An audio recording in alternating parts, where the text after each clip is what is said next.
Eso que se niega y que está dado por el hedor tiene razón que la razón no entiende.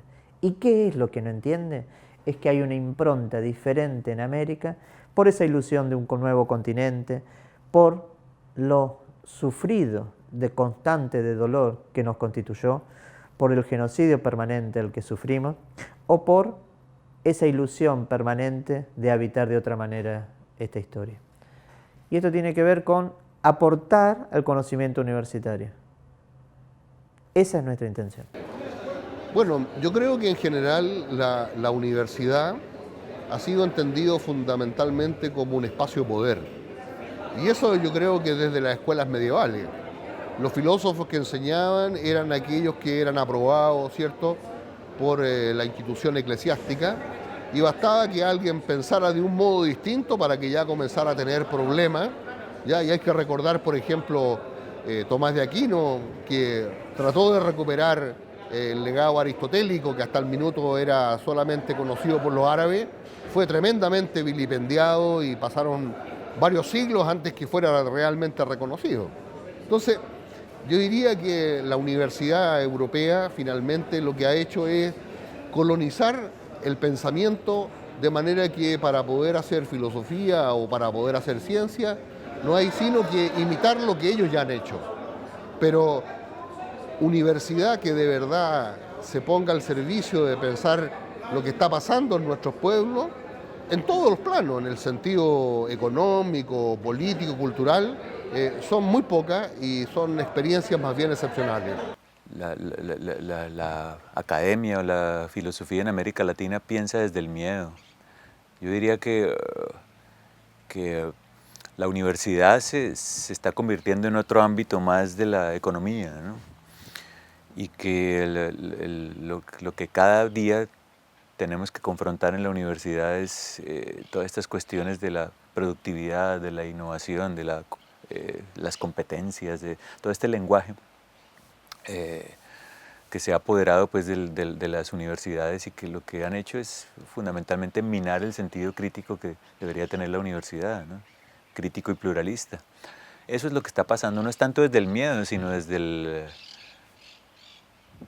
la economía. Es que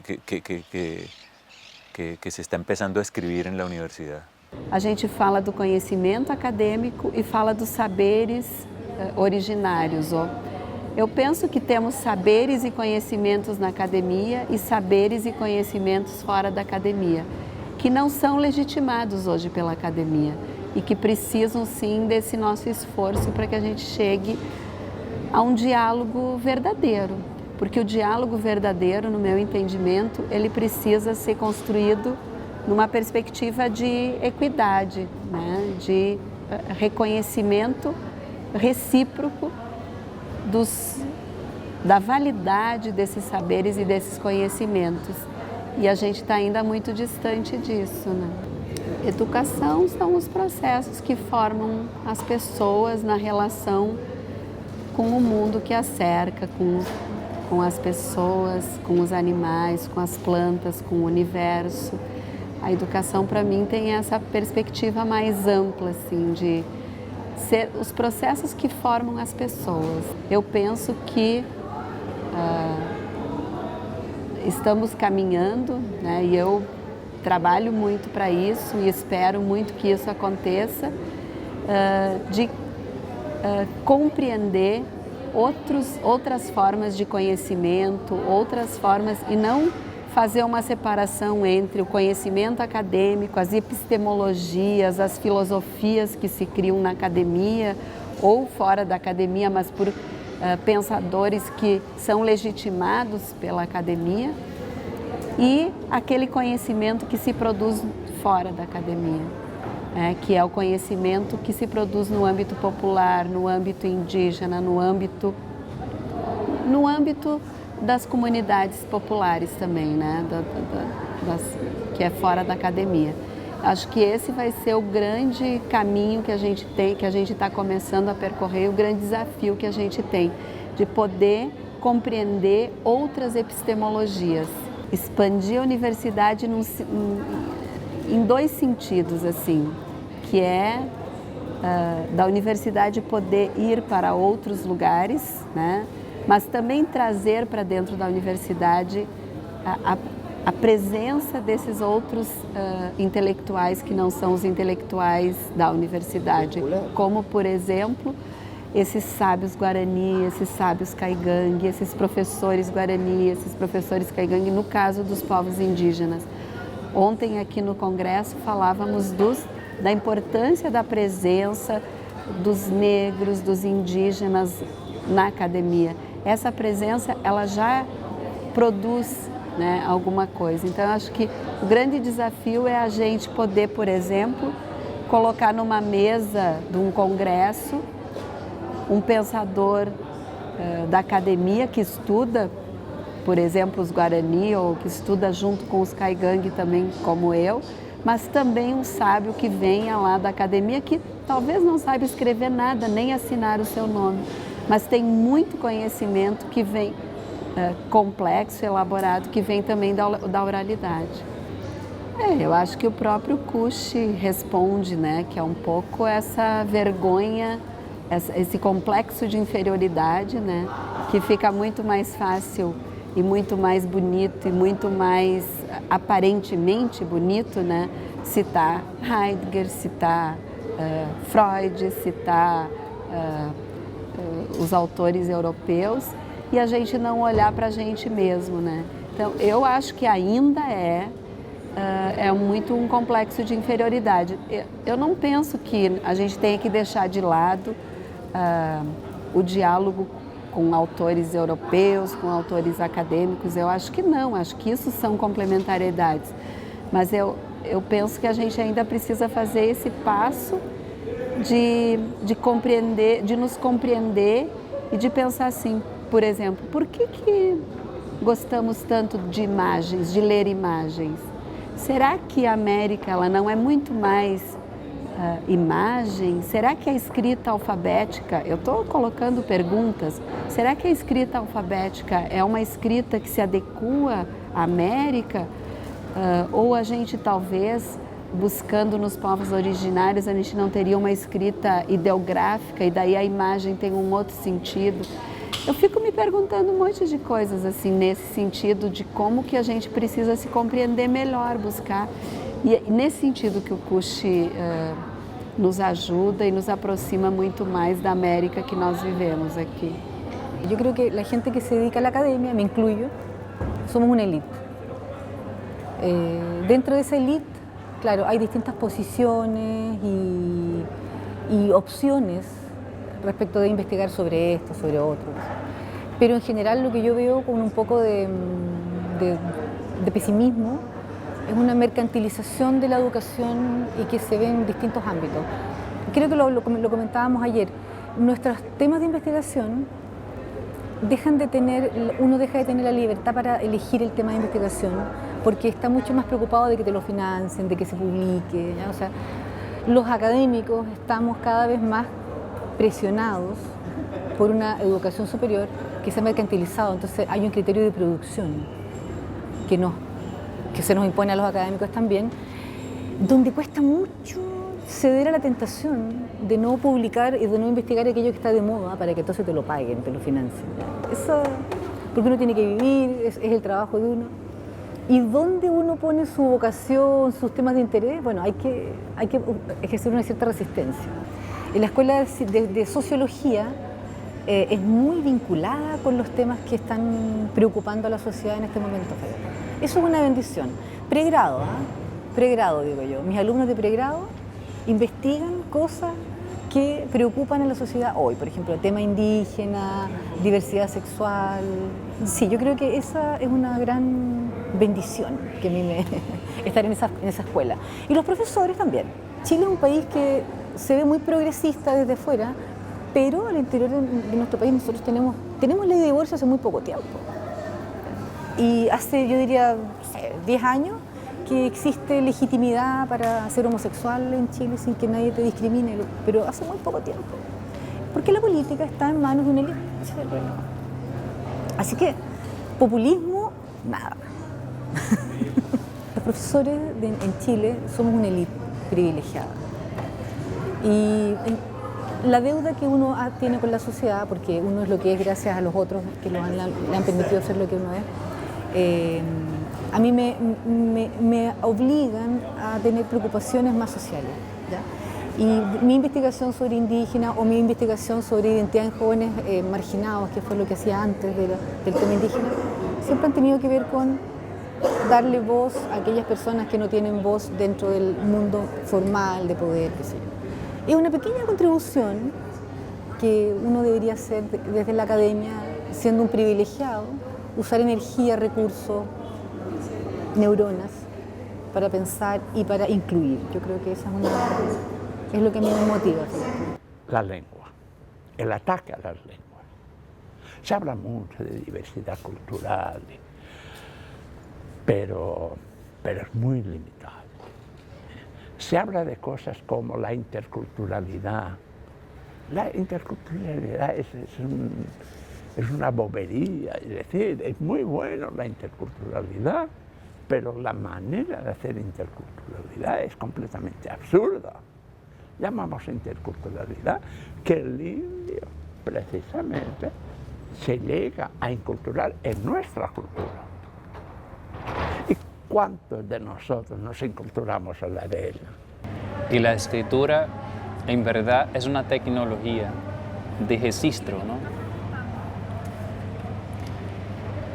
Me encanta una noción de libro de un antropólogo brasileño, Muniz Sodré, que en una charla en la universidad hablaba que el libro para él sería un universo entre dos carpetas. Y este universo estaba registrado por la escritura. Estamos olvidando que la oralidad y la transmisión de conocimiento no se da solo en la escritura, pero es también necesario dominarla para hacer con que el pensamiento, por más que se cambia todo, hay un registro de aquel momento. Lo que estamos pensando, lo que estamos hablando ahora, tiene un sentido para nosotros. Y como 15 años, 20 años, 6 años, esta película, un alumno, un estudiante, un investigador puede sacar y asistir, mira lo que estaba hablando. Y para algunos hace sentido aquí todo. Todo lo que estamos hablando hace sentido 6 años después. O no, pero tenemos este registro. Si queremos pensar desde aquí, el desde aquí es mestizo. Entonces hay que dejar hablar a las diferentes voces.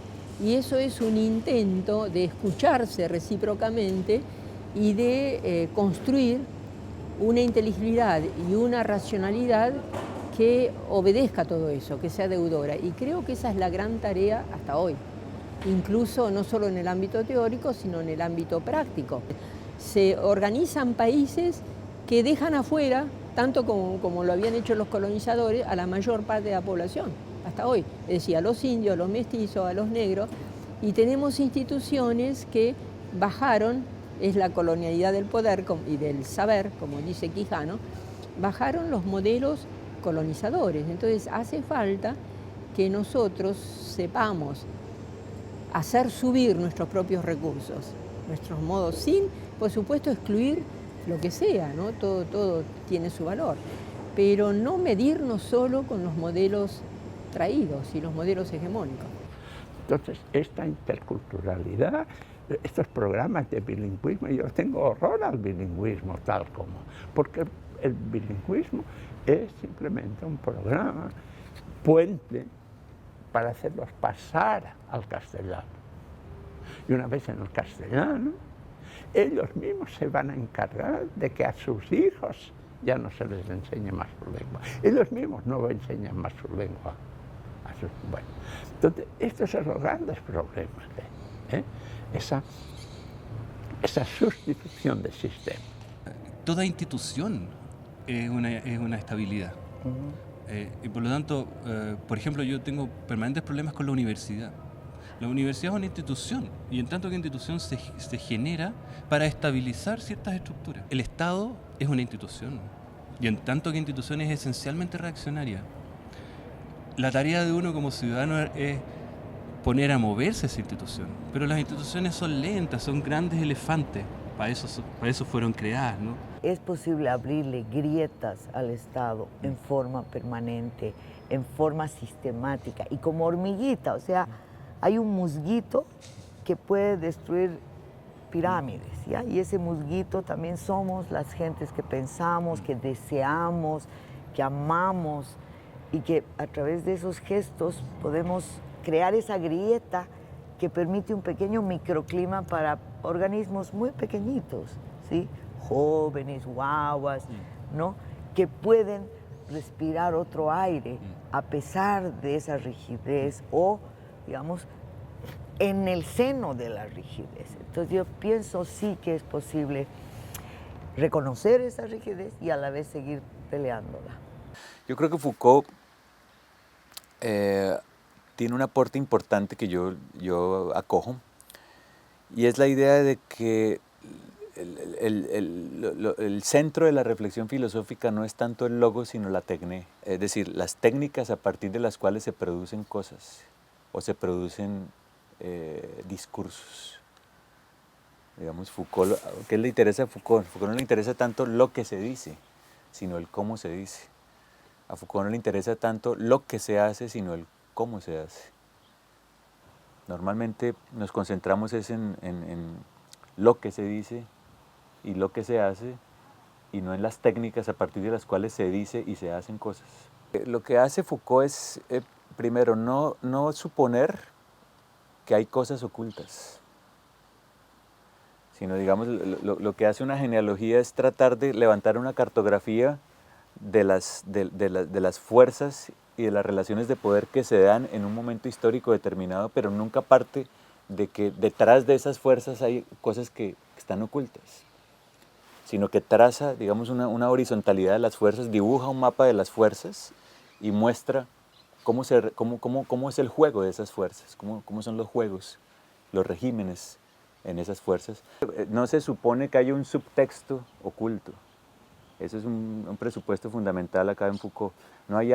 Foucault se deshace la idea de que detrás del texto hay un subtexto que sobredetermina el texto, ¿me entiendes? Ese es el presupuesto básico de una hermenéutica. Como en Kusch, la hermenéutica de la cultura en Kusch es claramente una figura discursiva que supone que hay un texto y un subtexto. Y que el texto no es todo, sino que detrás hay un subtexto que está hay algo más profundo que sobredetermina el texto. Bueno, Foucault rompe con esto, ¿no? Rompe con la idea del texto y el subtexto. Lo que hay es texto. Hay una dicotomía que se dice, expresada, y es lo científico o lo académico o como se lo quiera llamar.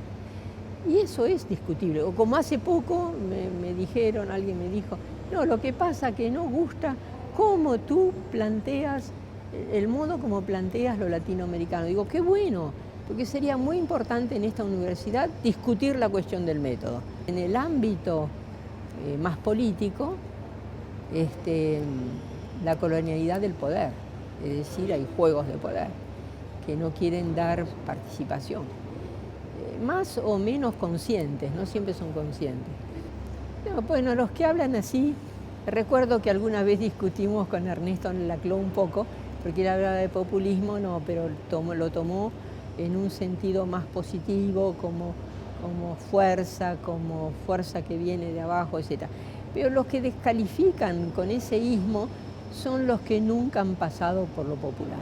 Nosotros asumimos los modelos. Por lo tanto, hay cultura culta, cultura popular, hay universidad y los saberes, los otros saberes, entonces, eso se arrastra. Pero yo diría, me animo a decir, que hay en eso mucha ignorancia. No hay un pasar por, y hay una idea de conocimiento que es cerrada.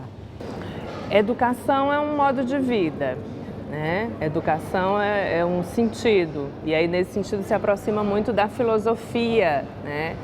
penso em educação. O que me aproximou da educação foram as comunidades lá do Ceará, onde a gente começava a pensar sobre o sentido de comunidade, como as pessoas vivem, que sacrifícios elas têm que fazer, né? Que, ao mesmo tempo, a capacidade de superação de suas vidas, né? E de como que elas aprendem o pensar a partir dentro de uma lógica do pensar, do sentir e do agir, né? Então, o campo de educação é o campo do vivido, né? Acho importante que a gente entre fundo dentro da ideia de uma América profunda, nesse tipo de pensamento e que traga para a universidade legitimando esse tipo de conhecimento, né? Mas fazendo um esforço vivencial, primeiro, nosso, de uma aprendizagem vivencial, para que a gente não leve já conceitos, que é muito difícil. A gente não levar conceitos para esse mundo não acadêmico, né? Mas que a gente traga ele e leve os alunos para estar em diálogo. E o que eu tenho percebido, Tassá, é que os alunos têm se modificado na sua compreensão de mundo, no diálogo que eles estabelecem nas aldeias. E que os Guarani também, quando vão para a universidade, provocam uma outra lógica de pensar a formação em psicologia e educação. Então, qual é o que eu busco é justamente que esse diálogo exista na universidade entre o que é mítico e o que é científico, mas que a nossa forma de compreender a ciência possa ir se modificando, para que a gente possa ir se mesclando, sabe, se unindo e provocando outro tipo de pensamento. Existe uma lógica popular que é uma lógica de todo um conhecimento que foi negado, né, e que precisa ser visto, assim, que precisa ser compreendido. E de uma dimensão também de pessoas que foram retiradas dela um acesso a uma existência mais plena. Então, penso que é muito importante essa denominação do popular. Ao invés de pensar o popular como um lugar do ignorante, nós precisamos pensar a ignorância que temos frente à nossa própria semente, o nosso próprio ser, né? O Brasil, a América, enfim, uma dimensão mais ampla mesmo da vida, né? E dos seres humanos e dos seres vivos. La lengua, el ataque a las lenguas. Se habla mucho de diversidad cultural, pero es muy limitado. Se habla de cosas como la interculturalidad. La interculturalidad es una bobería, es decir, es muy bueno la interculturalidad, pero la manera de hacer interculturalidad es completamente absurda. Llamamos interculturalidad que el indio, precisamente, se llega a inculturar en nuestra cultura. ¿Y cuántos de nosotros nos inculturamos a la de él?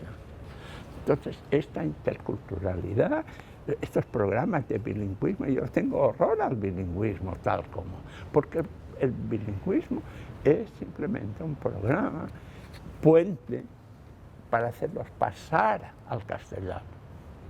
Y una vez en el castellano, ellos mismos se van a encargar de que a sus hijos ya no se les enseñe más su lengua. Ellos mismos no enseñan más su lengua. Bueno, entonces, estos son los grandes problemas, esa sustitución del sistema. Hoy en día una universidad es una empresa del conocimiento. Hoy en día las universidades trágicamente están deviniendo en corporaciones prestadoras de servicio para la empresa privada. Yo no creo que el conocimiento socialmente relevante se esté haciendo en la universidad.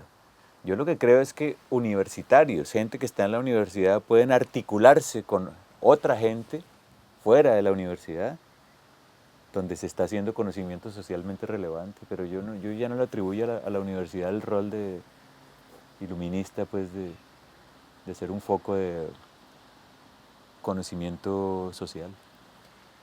Hay varias instituciones modernas de las cuales no podemos simplemente desplegarnos. El Estado. ¿Qué hacemos sin el Estado en América Latina? Es una institución moderna, eso no se lo inventó el mundo no occidental. El Estado es una institución occidental moderna. 2, la ciencia. ¿Qué hacemos sin ciencia? ¿Tú crees que hay liberación sin ciencia y sin tecnología? 3, la crítica. No hay liberación sin crítica, sin el ejercicio de la racionalidad crítica. Y 4, la democracia. Lo que yo le planteo a mis alumnos siempre es ¿por qué tenemos tanto miedo al caos? Y me parece que eso es una cuestión claramente occidental, ¿no? Cuando tú hablas de barro, hablas de caos o de neblina, yo pienso, sin duda, en riesgo, pero pienso en puras posibilidades. También. Dicho de otra manera, tengo la sensación de que no hay ningún movimiento sin conflicto, que las cosas no se mueven si no hay ruido, si no hay conflicto, si no hay lucha. Que es una idea que no es mía, no es tan antigua, ya lo decía Heráclito, digamos. Pero por alguna razón, me imagino que tiene que ver con una cierta filosofía moderna. Mis esperanzas están puestas desde hace muchos años en los alumnos. Y por lo tanto, sin que eso signifique que he renunciado a mis colegas, porque hay algunos que sí, pero sí, tal vez de algunos he dado por perdido. Pero sí los alumnos. Yo creo en esa... Creo que cuando un muchacho a los 18 años decide estudiar filosofía es porque tiene una vocación, que después es destruida sistemáticamente por una cierta formación.